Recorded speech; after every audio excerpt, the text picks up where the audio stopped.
កំរងរឿងព្រេងនិទានខ្មែររឿងប្រាសាទភ្នំជីសូរភ្នំជីសូរជាឈ្មោះទីកន្លែងមួយដែលគេស្គាល់ច្រើនក្នុងមជ្ឈដ្ឋានអ្នកចូលចិត្តធ្វើដំណើរកម្សាន្តតាមទីជិតឬឆ្ងាយព្រោះជាទីដំណើរបុរាណហើយជារមណីយដ្ឋានដែលទើបនឹងរៀបចំថ្មីៗក្នុងប្រទេសកម្ពុជាយើងការល្បីរន្ទឺនាមដូចនេះជាហេតុនាំឲ្យអ្នកថងចង់ដឹងអំពីភាពរាំងទីតាំងនិងប្រវត្តិដើមរបស់កន្លែងនេះឲ្យរឹងរឹតបានច្បាស់លាស់ឡើងព្រោះបណ្ដាអ្នកដែលពុំទាន់បានឃើញក៏មានគំនិតឆ្ងល់ចង់ឃើញចង់ដឹងទាំងស្រុងចំណែកអ្នកដែលធ្លាប់បានស្គាល់ហើយក៏រមែងនៅមានឆ្ងល់ពីប្រវត្តិដើមកំណើតទីនេះជាមិនខានដែរអាស្រ័យហេតុនេះហើយបានជាក្រុមជំនុំទំនៀមទម្លាប់ខ្មែរមានភារៈធ្វើការស្រាវជ្រាវរកហេតុផលច្បាស់លាស់យកមកអធិប្បាយបញ្ជាក់ជូនក្នុងគ្រានេះដោយប្រមូលឯកសារដែលសមាជិកឆ្លើយឆ្លងនៅខេត្តក្រៅសរសេរឲ្យព័ត៌មានមកនិងដោយការចាត់ឲ្យសមាជិកចេញទៅពិនិត្យសង្កេតផ្ទាល់ដល់ទីកន្លែងព្រមទាំងសាកសួរអ្នកស្រុកដែលនៅជិតខាងទីនោះទៀតផងភ្នំជីសូរស្ថិតនៅក្នុងឃុំរវៀងស្រុកសំរោងខេត្តតាកែវគឺនៅជួបនឹងផ្លូវជាតិដែលបែកចេញពីផ្លូវជាតិលេខ2ភ្នំពេញតាកែវកាត់តម្រង់ទៅឯផ្សារព្រៃលាវាស្រុកព្រៃកបាស់ផ្លូវថ្នល់ត្រង់ជើងភ្នំនេះជ្រុងខាងជើងមានបែកជា3គឺ1ចូលពីវត្តប្រាសាទនាងខ្មៅ1បែកពីផ្លូវជាតិកាត់មកតាមផ្សារបុត្រកាសាលាស្រុកសំរោងនិង1ទៀតមកពីផ្សារព្រៃលាវា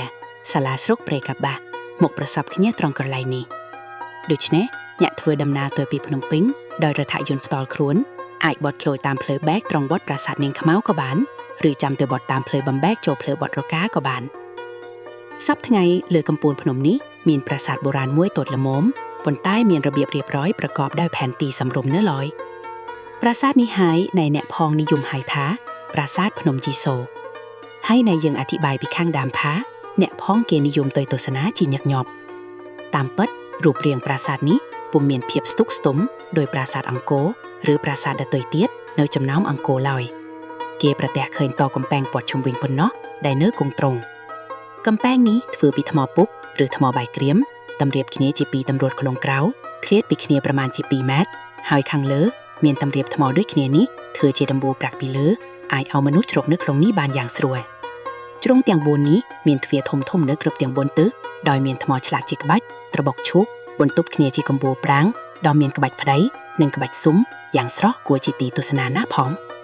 សងខាងទ្វារសំខាន់នេះមានទ្វារតូចៗពីរដែលមានចន្លោះល្មមតែចុះខ្លួនមនុស្សម្នាក់ចេញចូលបានរូបចម្លាក់សំខាន់ជាងគេនៅក្នុងផ្ទៃនៃខ្លោងទាទាំងនោះមានរូបព្រះយេស៊ូវគង់លើអាសនៈក៏មានស្រីស្នំគាល់ហើយនិងពពួកសត្វលោកអោនក្បាលគោរពដង្កូវដង្ហែខ្លាចព្រះបារមីសប្តាហ៍ថ្ងៃកំពែងជុំវិញនេះទៅជាកំពែងព្រះវិហារព្រះពុទ្ធសាសនាដែលទើបតែនឹងសង់ឡើងនៅគ្រាបច្ចុប្បន្នទៅវិញគ្រាន់តែនៅសល់បណ្ដាល័យបុរាណជាថ្មបាក់បែកនៅសល់សងខាងវិហារប៉ុណ្ណោះដូច្នេះមុននឹងជម្រាបទ្រង់ទ្រាយច្បាស់លាស់ហាក់ដូចជាជួយបង្ហាញទីកន្លែងហោហែដល់លោកអ្នកអានយើងសូមជម្រាបអំពីប្រវត្តិពង្សាវតារនៃបុរាណដ្ឋាននេះជាមុនសិនប្រវត្តិនេះឯងមានពីរឋានគឺ1តាមការស្រាវជ្រាវដោយយកសិលាចារឹកធ្វើជាមូលដ្ឋាននិងមួយបែបទៀតផ្អែកទៅលើរឿងព្រេងនិទានដែលអ្នកស្រុកនិយាយរត់មាត់តគ្នាជាច្រើនតំណមនុស្សមកហើយសិលាចារឹកដែលអ្នកស្រាវជ្រាវបានរកឃើញនៅលើភ្នំជីសូរទាំងអស់មាន4គឺ3ផ្ទាំងជាគោដោយខ្លួនពីគ្នានិងមួយផ្ទាំងទៀតចាជាប់នឹងសំទ្វារសេចក្តីក្នុងសិលាចារឹកទាំងអស់នេះមានចុះនាមព្រះមហាក្សត្រ3ព្រះអង្គគឺព្រះបាទសូរ្យវរ្ម័នទី1ព្រះបាទធរិនន្ទរវរ្ម័នទី1ព្រះបាទសូរ្យវរ្ម័នទី2ដែលជាហេតុនាំឲ្យយើងចាប់សេចក្តីបានថាព្រះរាជាទាំង3ព្រះអង្គនេះមានការតាក់ទងក្នុងដំណើរសាងបុរាណវត្ថុនេះជាប្រកបដូច្នេះយើងស្រង់យកន័យជាដំណើរសាងទីកន្លែងនេះមកចុះក្នុងសេចក្តីស្រាវជ្រាវបានដោយសង្ខេបថាចាប់ដើមឡើងសិលាចារឹករបស់បណ្ឌិតសេវាចារ្យសរសេរថាកាលនោះ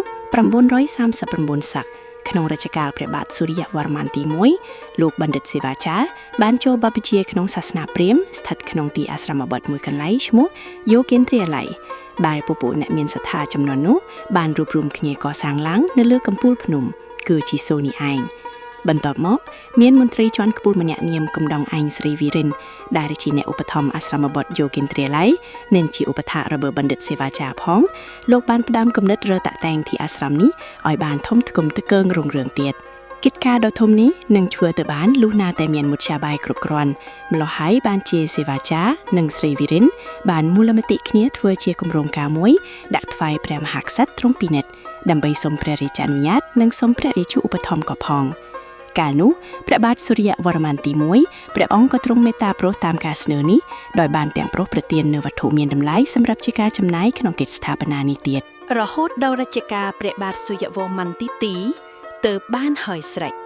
ព្រះបាទសូរ្យវរ្ម័នទ្រង់យាងធ្វើជាព្រះរាជាធិបតីក្នុងពិធីសម្ពោធបូជនីយដ្ឋាននេះជាស្រេចដោយមានដំណើរដូច្នេះទើបศิលាចារឹកទាំងឡាយនៅលើភ្នំជីសូរ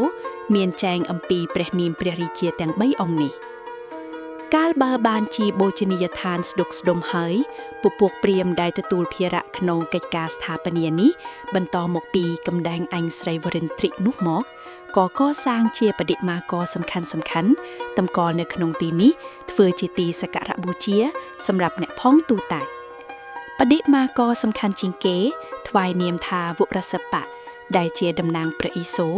ហើយមានព្រះនាមមួយទៀតដែលនិយាយក្នុងศิលាចារឹកជាញឹកញាប់ហៅថាកំដងចក្រស្រីសូរ្យវរ្ម័នទេវៈសេចក្តីរៀបរាប់មុខទាំងនេះបញ្ជាក់តាមន័យក្នុងศิលាចារឹកទាំងប៉ុន្មានផ្ទាំងដែលយើងចង្អុលបង្ហាញមកហើយខាងលើបន្តទៅទៀតនេះយើងងាកបែរទៅលើកជោគរឿងព្រេងតាមអ្នកស្រុកចាំតគ្នាមកអធិប្បាយម្ដងព្រោះជាធម្មតាអ្នកស្រុកដែលនៅតាមទីកន្លែងក្បែរនោះរមែងមានចាំរឿងរ៉ាវតាមស្រុកតាមភូមិរបស់ខ្លួនរៀងខ្លួនហើយរឿងទាំងនោះជួនកាលក៏មានសារៈគួរយកជាការបានខ្លះដែររឿងព្រេងនោះដំណាលថាកាលនោះមានក្សត្រមួយព្រះអង្គព្រះនាមសុរិយាទេវៈសោយរាជជាអង្វែងមកហើយបានកសាងព្រះរាជានិវេសនៅក្បែរជើងភ្នំមួយភ្នំជីសូរសប្តាហ៍ថ្ងៃដែលមានបឹងធំមួយទៀតហៅថាទន្លេអមនៅជាប់ទីខាងកើតរាជនិវេសនេះស្ថិតនៅកណ្ដាលព្រៃមួយហៅថាព្រៃសែនភូវៀងក្រោយដែលសាងព្រះរាជានិវេសរួចហើយព្រះរាជាទ្រង់ប្រារព្ធធ្វើពិធីចម្រើនព្រះកេសព្រះរាជាឱរសរបស់ព្រះអង្គព្រះរាជាពិធីយ៉ាងឧឡារិកក៏ផ្ដើមឡើងដោយមានពពួកព្រាហ្មណ៍ព្រឹទ្ធកវីព្រឹទ្ធីចារចូលថ្វាយសព្ទសាធុកពរចំពោះព្រះរាជាឱរសបន្តគ្នា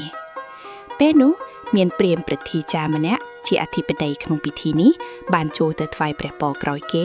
មានសេចក្តី3ប្រការប្លែកពីគេថាសូមឲ្យមានកម្លាំងដូចស្រមោចសូមឲ្យមានរតិដូចខ្មោចសូមឲ្យមានចិត្តមុតដូចមនុស្សស្រីក្រោយដែលទ្រង់ព្រះសណ្ដាប់ឃ្លានេះចប់ព្រះរាជាទ្រង់ក្រោធនឹងព្រាហ្មណ៍ព្រឹទ្ធីចារមួយរំពេចប៉ុន្តែព្រាហ្មណ៍សូមព្រះរាជាអនុញ្ញាតធ្វើជាពិសោធន៍យកជាបន្តថ្វាយព្រះអង្គទ្រង់យល់សិនព្រះមហាក្សត្រទ្រង់ប្រោសប្រទានតាមសេចក្តីសុំដំបងត្រង់ពោថាឲ្យមានកម្លាំងដូចស្រមោចព្រាហ្មណ៍បង្គាប់ឲ្យធ្វើរូបដែកមួយបន្ខ្លួនមនុស្សម្នាក់ហើយហៅមនុស្សម្នាក់ឲ្យមកលើករូបដែកនេះលបងមើលតែលើកមិនរួចសោះរួចព្រាហ្មណ៍ឲ្យយកម្ជុលមួយបន្ខ្លួនស្រមោចមកកាត់យកប្រវែងប៉ុនស្រមោចប្រឡាក់ទឹកឃ្មុំហើយយកទៅដាក់ឲ្យស្រមោចរោមពេលនោះស្រមោចមួយក៏ពំកំណត់ម្ជុលនោះបាត់ដីព្រាហ្មណ៍ក្រាបបង្គំទូលព្រះមហាក្សត្រថាក្រាបទូលនេះហើយដែលថាកម្លាំងដោយស្រមោចពរទី2ដែលថាមានរតិដោយខ្មោចព្រាហ្មណ៍ឲ្យគេយកខ្មោចស្លាប់តៃហង7យ៉ាងគឺស្លាប់ដោយសម្រាលកូនមួយដោយពួកជឹកមួយដោយក្របីវត្តមួយដោយរន្ទៈបានមួយដោយគេលុបកាប់មួយដោយលងទឹកមួយដោយចងកមួយហើយឲ្យយកខ្មោចទាំង7នេះទៅគប់នៅឆ្ងាយពីភូមិស្រុករួចហើយឲ្យយកផ្ដិលប្រាក់ល្អទៅគប់នៅចំចន្លោះក្បាលខ្មោចនេះ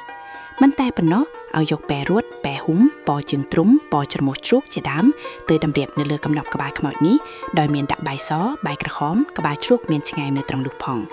លុះដល់ពេលជប់ស្ងាត់ព្រាហ្មណ៍ក៏ប្រើពួកអាមាត្យណាម្នាក់ដែលចង់បានផ្ដិលប្រាក់ដែលគប់នោះឲ្យទៅជីកយកចុះពេលនោះគ្មាននរណាម្នាក់ហ៊ានទៅយកផ្ដិលប្រាក់នោះសោះ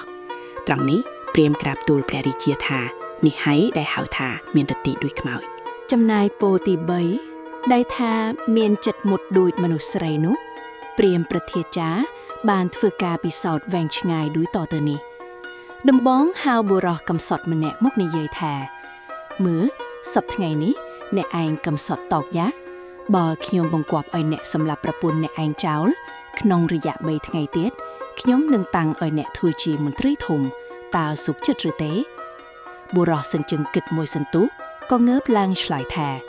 ខ្ញុំមិនអាចធ្វើបានទេលោកព្រោះភរិយាខ្ញុំនេះបានរួមសុខទុក្ខកំសត់កំរនឹងគ្នាយូរមកហើយខ្ញុំមិនងាយបំភ្លេចសេចក្តីកំសត់នេះបានទេហើយមួយទៀតភរិយាខ្ញុំជាមនុស្សស្រីគ្នាតែងទន់ភ្លន់ជានិច្ចដូច្នេះហើយបានជាខ្ញុំរកដាច់ចិត្តសម្លាប់មិនកើតលឺសូឆ្លើយដូច្នេះព្រាហ្មណ៍ក៏ប្រាឲ្យបុរសនេះត្រឡប់ទៅផ្ទះវិញថ្ងៃបន្ទាប់មកព្រាហ្មណ៍ឲ្យអាមាត្យទៅលុបហៅនាងជាភរិយាមកសួរម្ដងនាងនោះមកដល់ភ្លាមព្រាហ្មណ៍ក៏ចាប់សួរថានៅនាងប្តីនាងជាមនុស្សក្រណាស់អនាគតនាងក៏ពុំមានសង្ឃឹមអ្វីដែរដូច្នេះឃីមស្នើស្ងាត់ៗជាមួយនាងថាបើនាងហ៊ានសម្លាប់ប្តីនាងក្នុងរយៈ3ថ្ងៃទៀតខ្ញុំនឹងលើកនាងជាប្រពន្ធពេញយសហើយខ្ញុំប្រគល់ដាក់ដៃនាងនៅទ្រព្យសម្បត្តិមានតម្លៃទាំងអស់នាងស្រីនោះនៅស្ងៀមមួយសន្ទុះពុំចេញស្ដីសោះព្រាហ្មណ៍ប្រធាចារ្យក៏អនុញ្ញាតឲ្យនាងយកទៅរេគិតមួយថ្ងៃសិនចុះចាំដល់ថ្ងៃស្អែកសឹមមកប្រាប់វិញនាងស្រីក៏លាជាងទៅលុះដល់ថ្ងៃស្អែកត្រឡប់នាំចម្លើយមកវិញនាងឆ្លើយជម្រាបព្រាហ្មណ៍នៅចំពោះព្រះភិក្ខុព្រះមហាក្សត្រថាខ្ញុំព្រមធ្វើតាមលោកហើយព្រោះខ្ញុំគ្មានសង្ឃឹមលើប្តីខ្ញុំទេបើរកស៊ីនេសាទត្រីយ៉ាងនេះ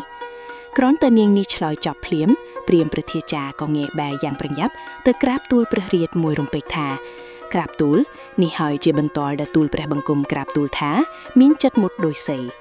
ព្រះមហាក្សត្រកាលបើព្រះអង្គបានយល់សពគ្រប់បន្ទាល់តាមពាក្យព្រាហ្មណ៍ប្រធាចារ្យរួចហើយព្រះអង្គក៏តម្កល់ព្រាហ្មណ៍នេះជាអ្នកប្រាជ្ញធំហើយប្រទានពរតាមសេចក្តីប្រាថ្នា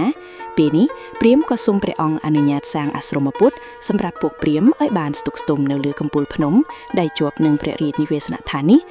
ដោយចង់តបស្នងសងគុណព្រាហ្មណ៍នេះផងព្រះអង្គក៏ទ្រង់ព្រមព្រះរាជានុញ្ញាតតាមបំណងព្រាហ្មណ៍ហើយក៏តាំងជាព្រះគ្រូនៃព្រះរាជពុត្រាទៅរៀងទៅ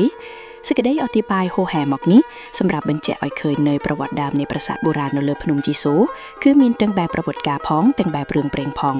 ប៉ុន្តែបើយើងភ្នូរផ្ទឹមតាមបែបស្រាវជ្រាវប្រវត្តិសាស្ត្រវិញយើងនិយមយកសិលាចារឹកធ្វើជាមូលដ្ឋានសំខាន់ជាងត្បិតសិលាចារឹកពុំមានអ្នកណាកែប្រែបានសំបីបន្តិចបន្តួចឡើយរីឯរឿងព្រេងវិញរមែងមានវិបត្តិឃ្លៀងឃ្លាតជាធម្មតាព្រោះអ្នកចាំនាំមកនិយាយតៗគ្នាតែងតែមានលឺខ្វះបន្តិចម្នាក់ៗជារៀងរាល់គ្នា